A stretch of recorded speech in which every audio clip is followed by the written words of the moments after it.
I'll teach you something. Good morning. Good morning. So it's been a bit since we've podcasted, Yes, it's been a long while. but welcome back to I'll Teach You Something. We've been like a little bit absent just because things have been really busy, and Mike has started working in the early morning, which is typically our window when we still have sleeping children, although some of our children don't sleep at all, really. Like this child right here. So, Saying hello, Estero. as usual, you might have a little bit of baby sounds while we're talking. It happens. It's part of the casualness of this podcast if you're a new listener. But we still want to try to keep up with it if we can, when we can, but we can't commit to a tight schedule. Yeah, So, not right now. So this podcast is basically we both try to teach each other something and teach you something. So today I'm going to go first, and the topic that I want to talk about is kind of a weird one, and it's something that I like debunked that I've believed my whole life until I did some research on it. So I'm going to talk about lemmings. So Okay. lemmings are these cute little vole-like creatures. Probably you've only ever heard one thing about them, and that's that they will follow one another to their death Off a cliff, yeah. off a cliff. In the video game Lemmings. Okay, so I didn't even know but that there was a video game. So yeah. So essentially, I'm here to debunk that myth that lemmings commit mass suicide as some sort of practice. They don't. It's a total lie. Okay. It's a total fabrication, but it's remarkable that basically the entire population believes it, except for like scientists. So, essentially, this legend comes from familiar dark times, Disney. Okay. So, in the 50s, Disney did a documentary that brought this whole idea to the mainstream. And essentially, the lemmings were featured in this 1958 documentary called White Wilderness. It was part of the studio's True Life Adventure series. So there was a segment that was featured on lemmings that was detailing this strange compulsion to commit mass suicide. And so basically this all came to some kind of a, you know, somebody called BS on it, essentially, and that was the CBC in 1983. Producer Brian Valet, he figured out that the whole entire thing was faked. So the lemmings supposedly committing suicide by leaping into the ocean were actually thrown off the cliff by Disney filmmakers. Wow. So this thing that they referred to as the lemming migration, they used careful editing, tight camera angles, and a few dozen lemmings that were running on this weird, like, snow-covered Lazy Susan type turntable thing. Wow. White Wilderness had been filmed in Alberta, Canada, actually. And so the way that they got the lemmings, there's about 20 lemming species that are found in the circumpolar north, but they're not in Alberta, where this documentary was filmed. So the Disney people actually bought the lemmings from Inuit children a couple provinces away in Manitoba, and they staged the entire sequence. So the documentary goes on, like the narrator is talking about they have a kind of compulsion that seizes each tiny rodent, and they are carried along by an unreasoning hysteria. Each falls into step for a march that will take them to a strange destiny.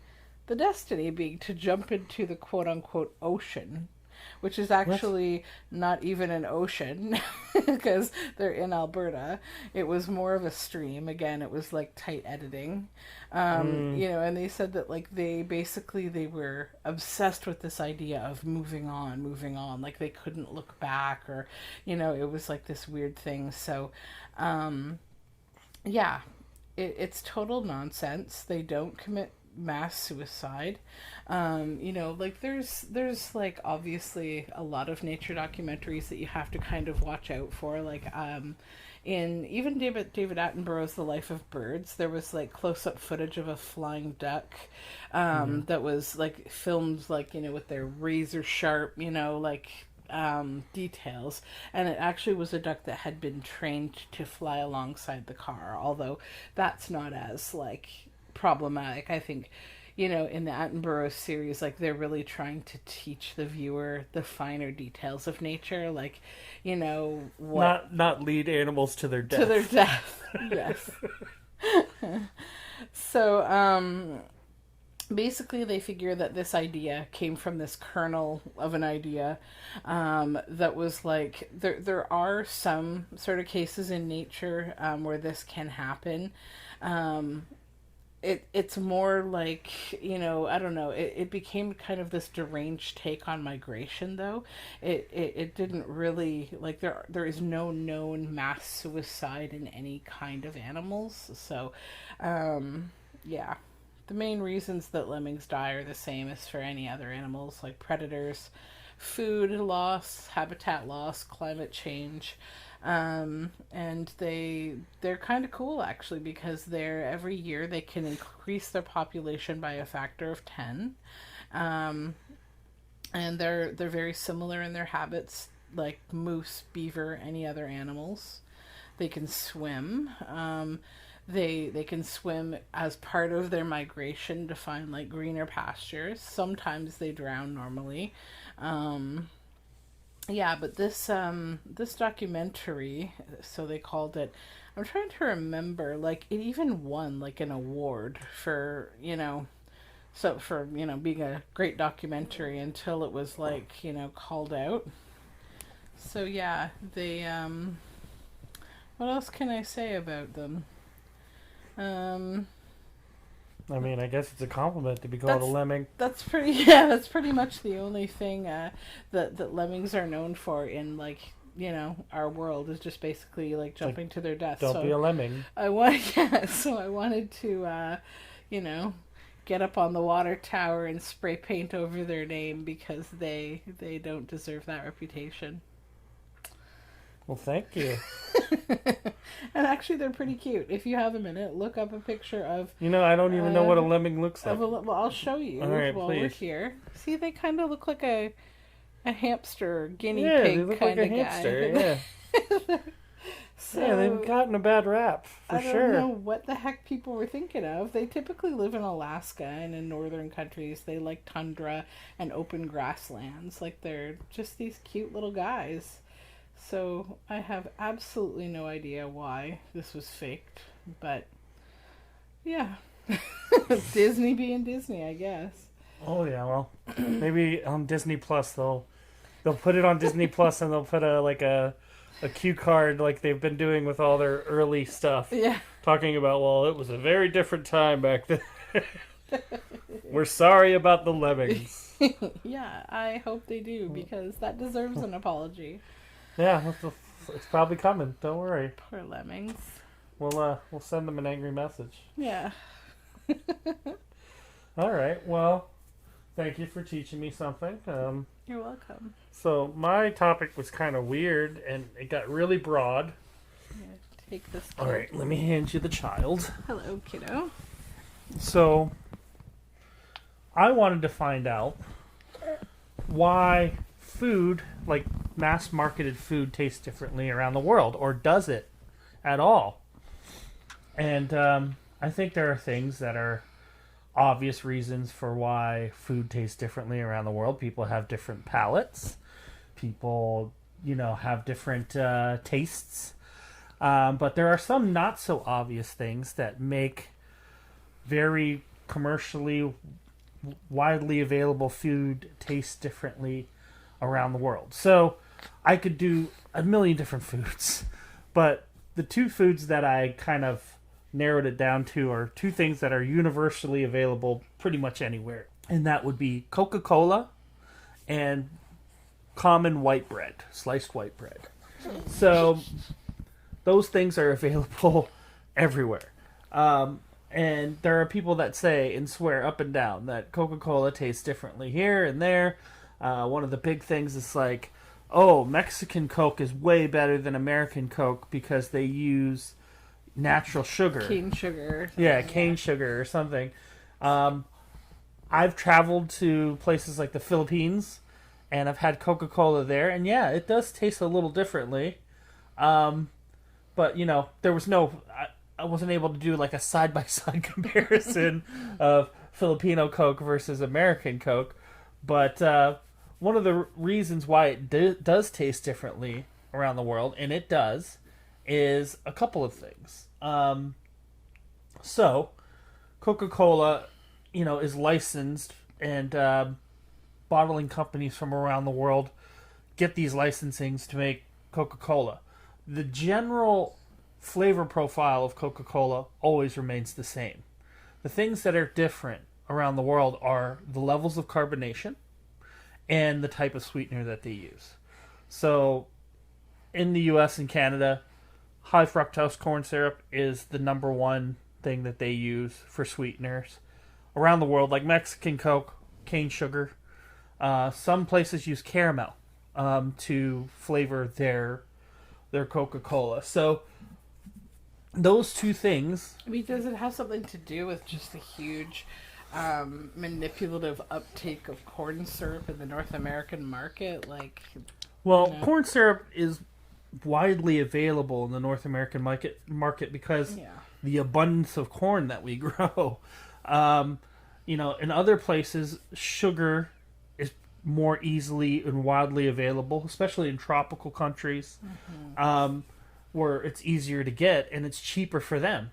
Like we have the U.S. specifically has tariffs that they put on that makes sugar exceptionally expensive in comparison to corn syrup. Honestly, not to sound like a paranoid, but it's all part of it's honestly all part of a marketing strategy with corn syrup. Well, yeah, I mean, again, I think there is maybe some underlying things there, but it's strictly economics because you're thinking about corn syrup. The amount of corn that America grows alone outpaces most every other country. Mm-hmm. If not, it's probably at the very tippy top. But they have tariffs to protect American sugar growers. That makes foreign sugar way more expensive, but sugar is way cheap if you go to tropical countries that grow sugar cane quite easily. You have to have a certain climate for it. So those two things are probably the primary reasons why Coke may taste a little differently. The packaging itself also affects the taste of Coke. Glass bottles, being the most iconic of the Coca-Cola brand, are the most inert in terms of affecting anything that could affect the flavor of Coca-Cola. All cans, and I mean, I guess cans is probably the main other method. I don't think there's any other. There are no Tetra Paks. Yeah, there's no Tetra Paks of Coke.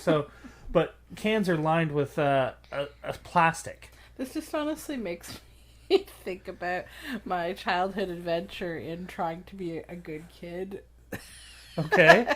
So there was this one morning, I was probably 8 years old, and my parents were still in bed. And my parents, I would wake up really early, and my parents had this big plastic container. It was a big square. It was the kind of thing you would take to a family picnic, and you'd put maybe punch in the 80s, and it had one of those push down lever dispensers on the front, like a juice container, a big juice container, and it had a huge capacity. We never ever filled it. I think my aunt used to put her gin slush in it or something. I remember as a kid. But my parents had bought a 24 pack of Coca-Cola. And so, being the helpful child that I was, while my parents were asleep, I opened the entire 24 cans of Coke and poured all of them into this enormous plastic square container. And I remember having to move like the shelves in the fridge to like get it in there. And then I got it so full, and I thought like, oh man, I better put this in the fridge. It's going to be too heavy once I put all 24 cans in here. So like halfway through, I like jankily lifted it up and shoved it in the fridge and got it ready, and then continued on my crack fizz mission to get them into the, into the fridge. So then I was done. I got everything in. All 24 cans fit like just barely in this huge container. Closed it off and got it in the fridge, and I was like so impressed with myself. So then my parents got up, and I was like waiting for the moment like they were going to open the fridge to get like milk for their coffee, and they would see like, oh, I did this nice thing. And yeah, my mom's like, what is this? And I'm like, it's a Coke dispenser. Like, I put all the I was so proud of myself. And my mom's like, great. Okay, well, they're all going to go flat. But okay. Like, the carbonation would definitely leave that quite quickly. Not because of the plastic bottle, because you just put it in a container, a loose container. Yeah. Yeah, so the thing, I guess plastic bottles, I forgot to mention plastic bottles itself. They're permeable, right? Yeah. So they do lose carbonation over time. And another thing is that both glass and both plastic are clear in color, typically, depending on, different sodas. But for Coca-Cola, it's clear. And if it's in sunlight, it breaks down.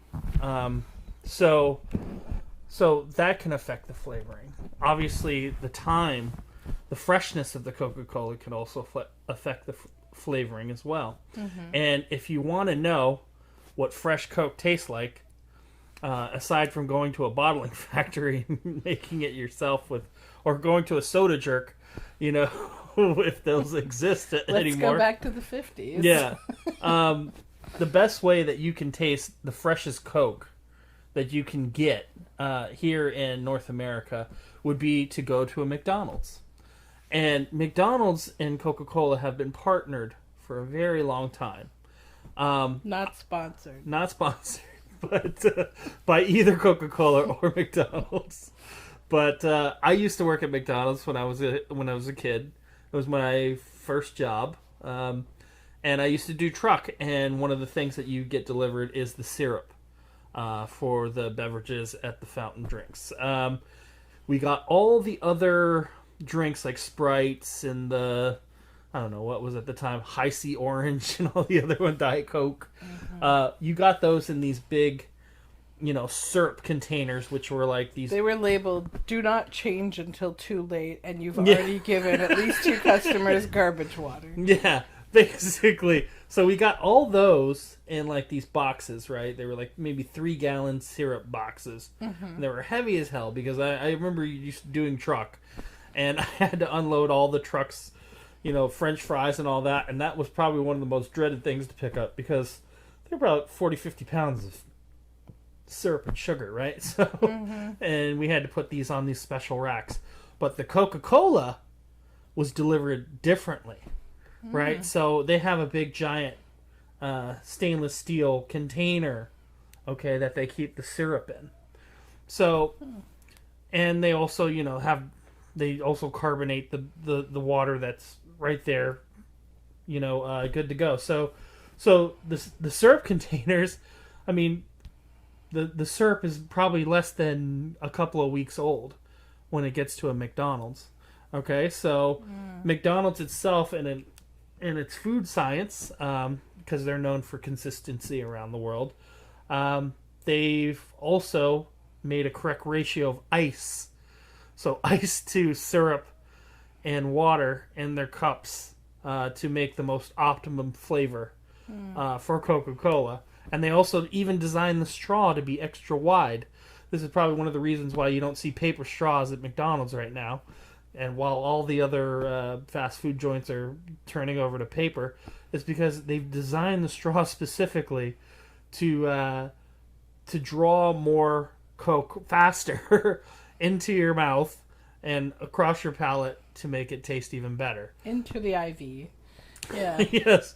With your diabetes medication. One of the memes that you always see too is like crispy Sprite, right? Like if you go to McDonald's, the Sprite is just that much crispier. It's because they have a syrup to water ratio that's a little bit higher than where you would get in regular standard, just bottled Sprite or Coke.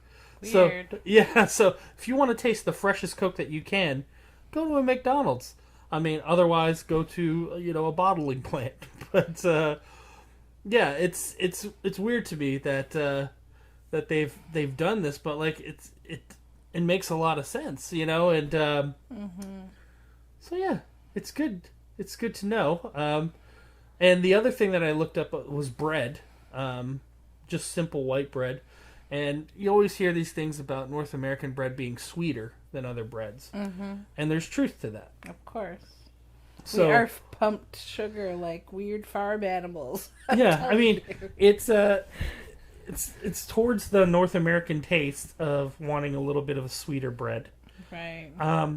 Sugar itself is it helps yeast in the process to ferment. Sugar feeds yeast. Yeah, sugar feeds yeast. So the addition of sugar helps in the process of making the bread, and it's also a cheap preservative for the bread as well, to keep the bread on shelves for a little bit longer. But the difference between North American bread and something like a British bread or a UK bread is the bread in the UK, they don't use nearly as much sugar. They have this process of making bread called the Chorleywood process, which uses double the yeast of typically what you would use in North America for bread, and they use all sorts of different food science of amino acids and fats and different things to create their mass marketed bread. So that's why bread is less sweet than typical North American bread. So yeah, there is truth to that. Yeah. I mean, in a lot of places, I don't know, bread is it's used like a fibrous, texturous part of the diet. It's not meant to be I guess, whatever, Parisian beautiful bread is. A lot of the world doesn't even use bread that way. Bread is more of just kind of I don't know, like a textural kind of like the bread that our doctors tell us to eat kind of bread. But yeah, it doesn't surprise me it's sweeter.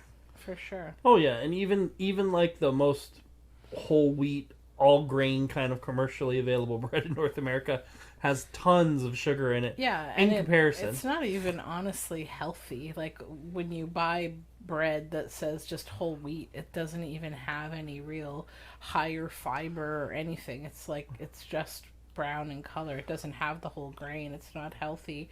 But I mean, what freaks me out about bagged bread, like the Wonder brand and those kind of bagged sliced bread, is just how it takes very little to make it not bread at all, just to turn it right back into dough. Like you literally can just take your hand and just mush it, and you just have this doughy, gluteny, nasty ball again. It's so funny, how yeah, it's like barely bread. Yeah, without all that air and perfect handling conditions, it's just this block of gross stuff. Yeah, well, I mean, it's to the palate of whoever wants to eat it, right? It's a special kind of bread. I honestly kind of hate it because I feel like it's been ingrained into our nostalgia for PB&J sandwiches and grilled cheese and stuff like that. I would love to cut that completely out of my life, that kind of bread. But there's this every now and then, there's this childhood haunting that's hey, tomato soup and grilled cheese, or you want to have a PB&J on a picnic, or a peanut butter and honey sandwich, all those things. There's delicious. There's also this weird thing I have with ham, Black Forest ham, one slice only, mayo, a processed cheese slice and iceberg lettuce, and that's just in that white bread. And then you have It's a to magical you sandwich. have to wrap it in plastic or something, and you have to put it in a lunchbox for a half a day. And then when you When take it's nice it and out, warm. it's like it's still slightly cool. The cheese has like gotten more liquidy or mushy or something, Yeah, and it's bonded itself to the ham It's a for the soft rest of rubber life. texture, yeah. And like, but like the lettuce is still crispy. There's just something about that's like, elementary school lunch that I will always like want. I like the smell of it. It's like the dumbest thing, but like, yeah. Yeah, and see, that's the thing, like, when I was first thinking about this, like, just trying to figure this out, is that, there's a lot of those kind of stories, anecdotal kind of personal stories about our connections with food, which makes them taste or seem a lot different than what they are. Like, My favorite are the ones that, like, the people you went to high school with, like, now that we're all adults and we talk about how poor we were, like, some people would eat, like, tang on that bread or, like, white sugar on that bread. Like, you can hear some real poverty stories, but we laugh at them now. Yeah. In this existential way of being 40, It's just... Yeah, I mean, yeah, you have fond memories of different food, and, with Halloween coming up, it's like you remember these candies, this nostalgic candy, and you eat it as an adult, and you're like, why did I like this? What is this? Yeah, the Candy Kiss being the one that's getting the most flack right now. I don't know. There's something funny about those, though. Like, I remember there being this really good Candy Kiss that was really molassesy. Like, I really liked it. But now, like, there's other ones that are, like, more corn syrup. They're lighter in color, and they're not as good as those ones that I had. Like, I don't know. As an adult, I've bought those every now and then. They're in, like, the Halloween wrapping paper, like, and every time I open them, I'm like, you're not the one. And then I eat it with this, like, sore tooth look on my face, and I'm Well, just because like, it's so rock hard. oh, it's horrible. Yeah, and It's got to be soft. It's got to be fresh. they get more and more horrible over time. And I remember not long ago, you and I did a dumb experiment. Like, it wasn't even intended to be. It was just like, let's use up things in this old baking cupboard. And there was like a bag of old Candy Kisses, and we decided to use them instead of marshmallows in some like... Oh, that was a failed experiment. in like a Rice Krispie treat type thing, but there was other cereal in it, like I think it was Cheerios in it. Cheerios. Because I had to use up We were Cheerios. using up all the cereal boxes. Horrible. And like what happened was like they became rock hard, literally hockey puck, or use them to It was hammer bulletproof. a nail. It was bulletproof, at we- least. And like we were trying to be like, like, well, we made these, we're gonna eat at least one of them, and like they literally would break your teeth off. So don't do that. Yeah. Don't clear out your pantry that way. And I just remember if like you have those Candy Kisses, just throw them throw them out. away, Just and throw like them out. staring at Mike as I chiseled this thing out of my pan, and I'm like throwing it in the trash. Like, why did you do this? And so yeah, lessons learned. I was just trying to be economical. Yeah. But yeah, I think that's a wrap for today. So thank you for teaching me something. You're welcome. And so go ahead, be a lemming. Don't let people tell you can't be. Drink some fresh Coca-Cola. Mm-hmm. Eat some bread. Thanks for listening, guys, and we will try to record a little more frequently, Yeah. assuming children and the universe let us. Yep. Bye! Bye. I taught you something.